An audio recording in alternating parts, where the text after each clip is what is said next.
So this is your fifth time working with Chris Nolan, but the first time that's been a sort of real story. I mean, the responsibility was more Chris's than mine, I suppose.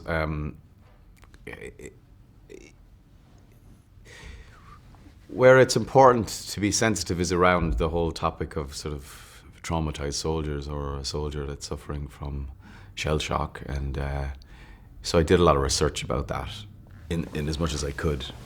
And, you know, discussed with Chris a lot about how we would approach this and what would be the best way to portray that, you know.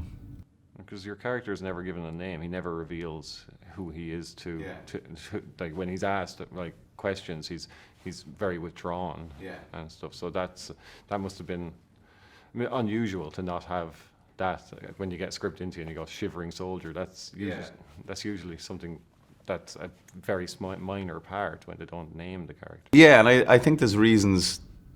I have interpretations for why that is. Like, one is what you said, because he decides not to tell Mark Rylance what his name is for whatever reason, whether he's too traumatized to or he decides not to, or he can't.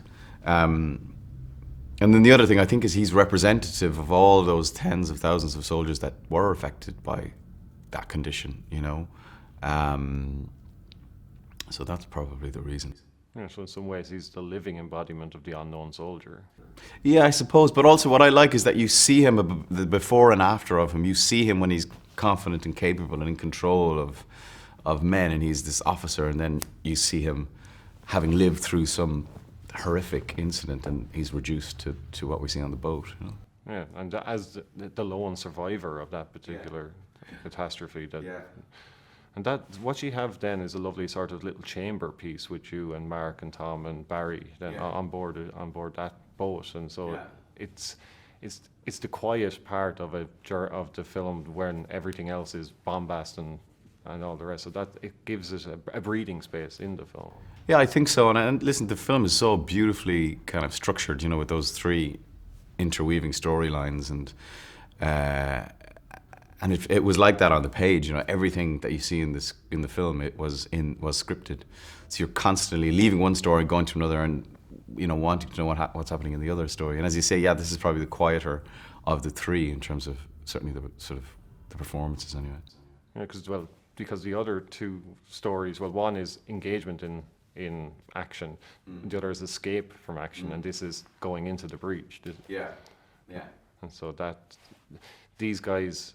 Your character is the only one on the boat who actually knows what they're going into. Yeah, and the thing is, you know, he's military and they're civilian, that's what he can't sort of reconcile, is the fact that he should be in command of this thing, but he can't because he's just shattered, kind of psychologically, you know. What was that like then, filming on a boat out in the sea from a technical point of view? From a technical point of view, it was any time you film on the sea, and I've done 2 water films, so I have experience that everything is slowed down, and there's some days you can't film because of conditions. It makes everything just it can be quite challenging, you know. But again, with someone like Chris, he doesn't really care. He just keeps on going, and, you know, we filmed in some pretty hairy conditions. The only thing that would ever stop him is sort of safety, you know.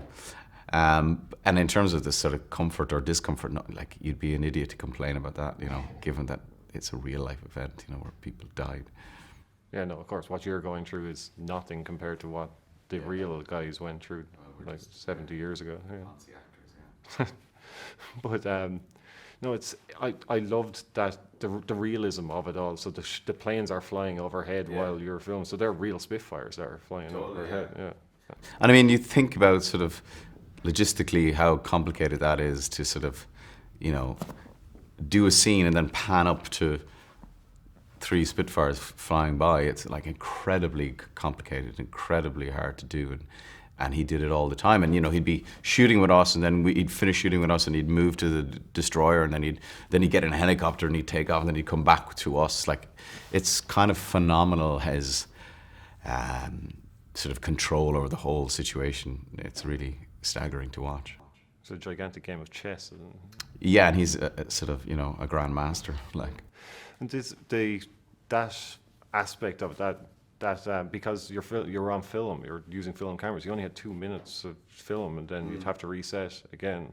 So that must have been like, you needed to be on it because you're wasting film. That's when I started working in film. That's what it was for everybody. Like, you know what I mean? You can get bigger mags that are like 10-minute mags, but you know, it's so. I've done 2 films recently that have been shot on film, 3 films actually that have been shot on film, and it's lovely because, you know, there is a built-in sort of rest, pause. You know, where on digital it's like you can go and go and go and go, and that's great for the crew and great for the director, but it can be absolutely exhausting for the actors, you know. Whereas, you know, when you're shooting on 35 or 70mm in this case, there is an automatic kind of pause where the camera is reloaded and you start again, and there's just something great about the whole rhythm of that. No, it's brilliant, and it reflects lovely on the screen because it gives it a great sort of sense of urgency. Yeah, and I think, you know, subconsciously, it's very hard to sort of articulate what it is, the difference about, you know, the analog process as opposed to the digital. But I think it's more subconscious. That for the people that love cinema, the people that go to the cinema, subconsciously, if you feel that those Spitfires are in the same shot and you know it's not a cut, you know there hasn't been guys on a computer drawing them in, you feel more involved in the action. I think that has to be a truth, you know.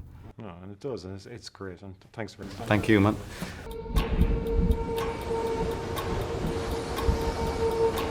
The enemy tanks have stopped.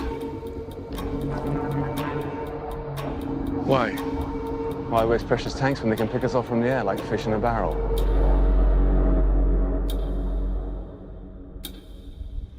There are 400,000 men on this beach.